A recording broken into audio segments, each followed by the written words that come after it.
दिलबर के अजी सजिया में अचदन जो धनी रुगो सगड़ो करी से सतत मखनी तेरी साथ अमर भी नागनी तेरी साथ अमर भी नागनी पीतो हुज़ुर बिना जगे कीरना मुझे पीर जड़ो के जो पीरना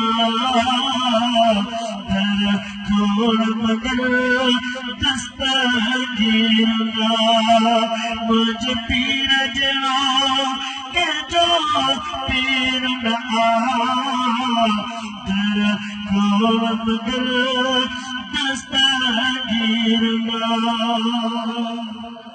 महबूब सुभाने